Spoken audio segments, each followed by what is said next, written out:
सभी को जय जोहार, जय संविधान। आज सबसे पहले तो मैं जितेंद्र भाई को धन्यवाद देना चाहूँगा, जिन्होंने इस देश के 140 करोड़ जनसंख्या में से 14 से 15 करोड़ आदिवासी समुदाय के जो दबा कुचला या कहे कि इतिहास के पन्नों में जो उनका जो इतिहास नहीं आ पाया था, उसको सामने लाने का, आने वाली पीढ़ी को इसके बारे में जानकारी देने के लिए जो किताब लिखी है कि राष्ट्र निर्माण में आदिवासियों की भूमिका, उसको लेके मैं उनको बधाई देना चाहूँगा। और साथ ही हमारे समस्त प्रोफेसर साहब को बधाई। इस कार्यक्रम में सम्मिलित सारे युवा साथी, सामाजिक संगठनों के पदाधिकारी एवं शायद कुछ यूट्यूब चैनल और मीडिया के साथी, आज बात हो रही है कि आज देश के अंदर आदिवासी समुदाय के क्या हाल है। सबके हाथों में एक किताब आई, यहाँ के सोशल मीडिया के माध्यम से इस किताब के बारे में जानकारी मिली, तो सबके मन में एक रुचि प्रकट हुई होगी। और शायद आप कई साथी प्रोफेसर भी होंगे, कई ने पीएचडी भी कर रखा होगा, लेकिन इस किताब में जो जिन आदिवासी महापुरुषों की बात लिखी गई है, जिन फ्रीडम फाइटरों की बात लिखी गई है, शायद आपको कहीं पढ़ने नहीं मिली होगी। ऐसी कई घटना हैं जो आपको कहीं पढ़ने नहीं मिली होगी। जब आदिवासी समुदाय को लेकर बात आती है, अनेक सवाल पैदा होते हैं। कई जगह तर्क वितर्क अलग अलग होते हैं, कुछ अपवाद भी आते हैं। आदिवासी समुदाय को समझना है तो बहुत गहराई में जाना पड़ेगा। आज 2011 की जनगणना के हिसाब से रिकॉर्डली आदिवासी समुदाय 11 करोड़ के आसपास है, और आज 2025 की अगर बात करें तो अपन 14-15 करोड़ के आसपास इस देश के अंदर है, और वो 700 के आसपास समुदाय में बटा हुआ है। भील है, मीणा है, संथाल है, उराव है, गोंड है, अलग अलग। और जब धर्म की बात आती है तो वो सभी धर्मों में है। आदिवासी हिंदू भी है, आदिवासी ईसाई भी है, आदिवासी मुस्लिम भी है, आदिवासी जैन भी है। और आदिवासियों के इतिहास की बात आती है तो ये सच्चाई है कि आदिवासी महापुरुषों के इतिहास, आदिवासी उनका जो संघर्ष रहा है, उनका जो बलिदान रहा है, वो नजरअंदाज हुआ है। मैं ये नहीं कह रहा कि जानबूझ के नजरअंदाज किया गया, हो सकता है इतिहासकार उस घटना तक नहीं पहुंच पाए हो। शायद लक्ष्मण जी ने कहा था कि इतिहासकार महलों और रजवाड़ों के आसपास ही रहे, देश के अंतिम छोर पे नहीं जा पाए जहां बड़ी बड़ी घटनाएं हुई। आज कालीबाई, भील कालीबाई कलासुआ का नाम शायद कई साथियों ने नहीं सुना होगा, इस किताब में है इसका उल्लेख। बिरसा मुंडा जी के बारे में हम महात्मा गांधी जी को जानते। महात्मा गांधी जी ने इस देश को आजाद कराने के लिए पूरी ताकत लगाई और एक शांति के मार्ग पे चलते हुए देश को आजाद कराया। लेकिन हम उस बात को नहीं जान रहे थे कि महात्मा गांधी जी भी बिरसा मुंडा और कान्हो नाम सुना होगा, सिंधु कान्हो, इनसे प्रेरित होके इनके अंदर एक ऊर्जा आई थी। उनका उद्देश्य था, लेकिन इनसे भी प्रेरित हुए थे। लेकिन 5 साल पहले बिरसा मुंडा जी को शायद बहुत कम लोग जानते थे। हमारे स्कूल में हमको ज्ञान कहां से मिलता है? स्कूल के पाठ्यक्रम में, कॉलेज के पाठ्यक्रम में। लेकिन स्कूल का पाठ्यक्रम उठा के हम देखते हैं तो आदिवासी महापुरुषों के बारे में बिल्कुल ना के बराबर है। मैंने कई स्टडियां की, मेरा एजुकेशन बिल्कुल ग्रामीण इलाके में रहा है, और हमारे गांव की शायद हमारी पहली पीढ़ी हमको पढ़ने का अवसर मिला, और पहली पीढ़ी में भी 10% लोग पढ़े होंगे हम। हमारे साथ में 90% बच्चे नहीं पढ़ पाए, आज भी अभी पढ़ रही है। तो हमें जहां तक लगा, हम नहीं जानते थे, मैंने कॉलेज भी किया, बिरसा मुंडा जी के बारे में कहीं पढ़ने नहीं मिला। कालीबाई कलासुआ 19 जून 1947 को उन पे गोली चलाई गई, आजादी से 2 माह पहले, आजादी से 2 माह पहले। वो गोली इसलिए चलाई गई कि रास्तापाल में शिक्षकों के द्वारा पढ़ाया जा रहा था, और वो जो स्कूल थी उससे मतलब स्कूल उस समय अस्थायी चलती थी कि 5 दिन इस गांव में चली, 5 दिन उस गांव में चली। तो वो मेरे परिवार से भी होके गुजरा था। कुछ समय मेरे गांव में, मेरे परिवार में भी हमारा जो पुराना घर था वहां चला था।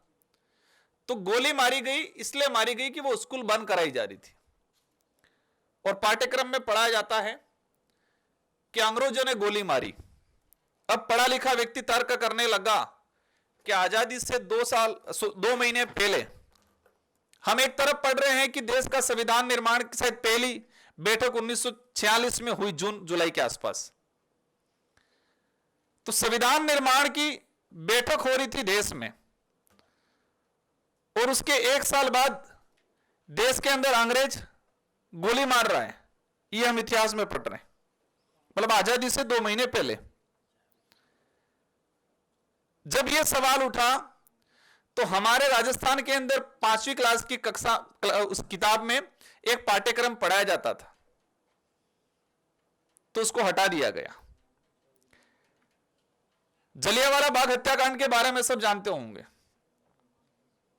वहां पर भी शहादत हुई, लेकिन आदिवासियों का जो शहादत मानगढ़ में हुआ गोविंद गुरु के नेतृत्व में, शायद बहुत कम साथी जानते होंगे। लेकिन इस यहां पर आए तो स्वाभाविक इस बारे में पढ़ा होगा।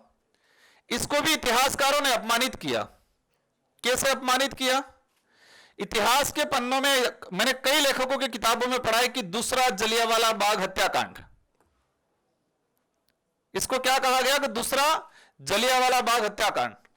अब ये भाषा कैसे यूज की जाती मुझे ज्यादा आइडिया नहीं, लेकिन मैं जहां तक समझा कि कोई एक बड़ी घटना हो जाती है, इसके बाद कोई घटना होती है तो उसको दूसरे का दर्जा दिया जाता है। 1913 में मानगढ़ में हत्याकांड हुआ, जलियांवाला बाग हत्याकांड 1919 में हुआ। समय काल के हिसाब से देखें तो पहला हत्याकांड कौन सा हुआ? मानगढ़ का। मानगढ़ में 1500 आदिवासी मारे गए सेम डे में, कई लोग घायल हुए, सैकड़ों लोग, बताते हैं 200-250 लोग बाद में डेथ हुई। जलियांवाला बाग हत्याकांड में कितने लोग मरे, कितने शहीद हुए? वो भी हमारे देश के लिए लड़े थे, वो भी हमारे लिए सम्मानित थे। लेकिन एक जगह 1913 में हत्याकांड हो रहा है, वहां 1500 लोग मर रहे हैं, शहीद हो रहे हैं। एक जगह आपने ये संख्या बताई, वो 1919 में हो रहा है, और इतिहासकारों ने लिखा एक लाइन में जलियांवाला बाग का पूरा विस्तृत, और नीचे लिखा हुआ कई किताबों में कि दूसरा जलियांवाला बाग हत्याकांड मानगढ़ हुआ। कई ऐसी बातें हैं। आज हकीकत यह है कि आदिवासी समुदाय खुद अपना पहचान खो चुका है कई इलाके में।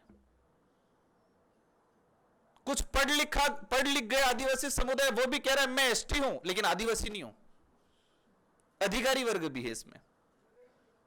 क्या कहते हैं? मैं एसटी हूं, आदिवासी नहीं हूं। मैं मीणा हूं लेकिन आदिवासी नहीं हूं। मैं भील हूं ना, पर आदिवासी नहीं हूं। यह इसलिए कि उनकी जो पहचान, उनकी जो हकीकत थी वो सामने उनको नहीं लाई गई, नहीं उनकी पीढ़ियों को पढ़ाई गई। आज आदिवासी समुदाय, मैंने गुजरात में कार्यक्रम किया, धर्म की जो बात आई, और यह हकीकत है कि आदिवासियों की अपनी एक पूजा पद्धति, अपनी एक पूरी आराधना, अपनी एक धार्मिक पूरी व्यवस्था बनी हुई है। वो प्रकृति को अपना सबसे बड़ा भगवान मानता है, और मेरे हिसाब से प्रकृति से बड़ा कोई नहीं हो सकता है। आदिवासी प्रकृति को अपना भगवान मानता है, वो उनकी अपनी पूजा पद्धति है, वो किसी भी धर्म का तौहीन नहीं करता है। लेकिन हर इलाके में कन्वर्ट हुआ, मतलब मैं कई बार कहता हूं कि आदिवासियों का धर्म परिवर्तन नहीं, धर्म ग्रहण हुआ, क्योंकि उनका कोई धर्म नहीं था। प्रकृति उनका भगवान था, वही धर्म था उनका। गुजरात में जैन बना हुआ आदिवासी। महाराष्ट्र के अंदर 15 लाख के आसपास आदिवासी आज मुस्लिम बन के बैठा हुआ है, ईसाई है, हिंदू है। लड़ कौन रहे? सर बता रहे थे भाई, एक आदिवासी की मृत्यु हुई, जो ईसाई बना हुआ वो अलग विधि करेगा, हिंदू बना हुआ वो अलग विधि करेगा, और तभी लड़ रहे हैं आपस में।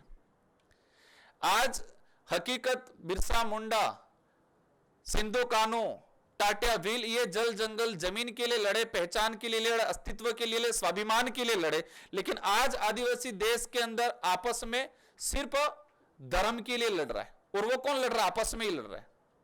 हमारे बांसवाड़ा के अंदर भी देखा गया, एक तरफ ईसाई कम्युनिटी बना हुआ है, एक तरफ हिंदू बना हुआ है, और जो धर्म की बात है दोनों लड़ रहे बहुत बुरी तरीके से। मणिपुर की जो घटना है बहुत भयंकर घटना है। मतलब धर्म के नाम से इतना जहर घोल रखा है कि भाई भाई को मार रहा है, और वो बुरी तरह से मार रहा है।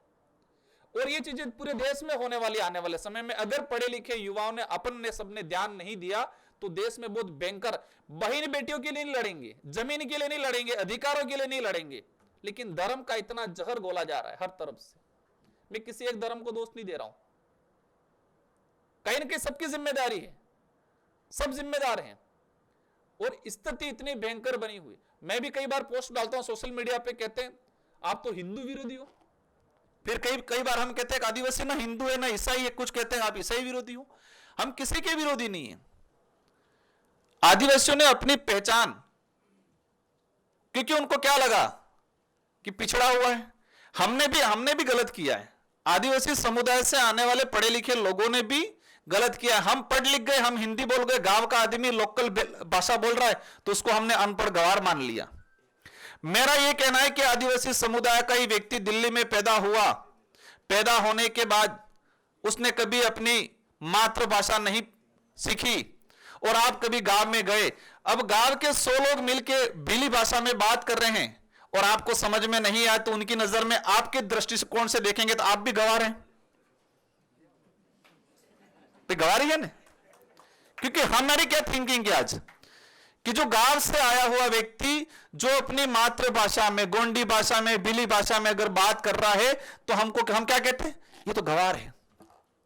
तो आप भी उस इलाके में गए और आपको वो गोंडी भाषा में बात कर रहे हैं और आपको समझ में नहीं आया तो आप भी गवार हुए, पिछड़े हुए। वही हुआ। कोई मतलब कहे कि थर्मामीटर तो है नहीं कि कौन सी लैंग्वेज अच्छी है, कोई कितना क्वालिटी वाली क्या है, तो अपनी भी भाषा है। आदिवासियों, जैसे कि आज जल जंगल जमीन बुलडोजर चला रहे हैं, आज अवैध खनन हो रहा है, लेकिन मुझे जहां तक लगता है कि जमीन पे तो अवैध खनन हुआ, बोली पे भी हुआ, उनकी बोली भाषा पे भी अवैध खनन हुआ, इनके हिस्ट्री पे भी हुआ, इनके कल्चर पे भी हुआ। आदिवासियों की अनेक संस्कृतियां उन पे कलम चढ़ा है। फिल्म इंडस्ट्री वाले बड़ी बड़ी आदिवासी समुदाय से जुड़ी हुई स्टोरियों पे फिल्म बना लेते और वास्तविक जो व्यक्ति है जिससे जुड़ी हुई फिल्म उसको पता ही नहीं है कई जगह। तो बहुत सारी चीजें हैं, बातें। हमारे पूर्व वक्ता जो प्रोफेसर साहब हैं उनका शब्द चयन शानदार था, बहुत अच्छी बातें बोली। मेरा एक ही कहना है कि हमारा सोच बदलनी पड़ेगी। हम जो अपने आप को अच्छा कपड़ा पहन लिया और अच्छी थोड़ी इंग्लिश बोल गए, आज मैं देखता हूं हिंदू राष्ट्र बनाएंगे, बात होती है, हिंदी के लिए लड़ाई होती है, मराठी के लिए लड़ाई होती है, और जो ये बात करने वाले इनके कितने बच्चों को ढंग से हिंदी आती है, क्योंकि विदेश में पढ़ रहे हैं, इंग्लिश ही बोलते हैं सब। आज हम ग्रामीण इलाके से गोंडी भाषा, भीली भाषा बोलने वाले से कतरा, मतलब उसको दूर रखते हैं, तो आपसे वो इंग्लिश बोलने वाले आपको कहेंगे ये तो। अगर देश का निर्माण करना है, प्रोफेसर साहब कह रहे थे कि हमें सबको मिलके, और ये सच में हो रहा है, और इसलिए हो रहा है कि आदिवासी समुदाय का इतिहास को कहीं न कहीं साइड में रखा गया इतिहासकारों ने। तो आज गर्व से आदिवासी समुदाय का, और यह बात देखा मैंने कि हमारा पढ़ा लिखा आदिवासी समुदाय किसी भी वर्ग, जो 5000 साल पुरानी एक एक बात पता है, 5000 साल पुरानी, लक्ष्मण जी घायल हुए तो कौन सी जड़ी बूटी कौन से पहाड़ पे लेने का सबको पता है। सम्मान करते रामायण का भी हम, कोई दिक्कत नहीं है। कितने साल पुरानी रामायण है? 5-6 साल पुरानी होगी। लेकिन 500 साल पुराना हमारे मीणा भाई या बिल भाई को अपना इतिहास पता नहीं है क्या? आज हमारा जो इलाका बिल प्रदेश, जो टेरिटरी इलाका, आज बिल प्रदेश की हम लोग बात करते हैं, सबसे पूरे देश के अंदर सबसे सघन क्षेत्र में रहने ट्राइब जो रहा है वो यही अरावली और विंध्याचल की पहाड़ियों में रहा है। माही नदी, नर्मदा नदी की घाटियों में ही यही रहा है। और उस इलाके को 4 भागों में बांटा गया आजादी के बाद। और वही मानगढ़ हत्याकांड जो मैं बता रहा हूं, 1500 आदिवासी उस समय बिलराज की बात को, अलग राज्य की बात को लेकर 1913 में लड़े थे और 1500 लोग मरे थे।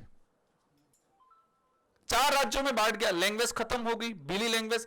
पूरे देश के अंदर सबसे बड़ा समूह है बिल, इसके बाद गोंड का। और गोंड और बिलों में थोड़ा यह विवाद चलता है कि गोंड की संख्या ज्यादा है, बिलों की संख्या ज्यादा है, लेकिन ये मानते हैं कि सबसे बड़ा दोनों कॉमन है।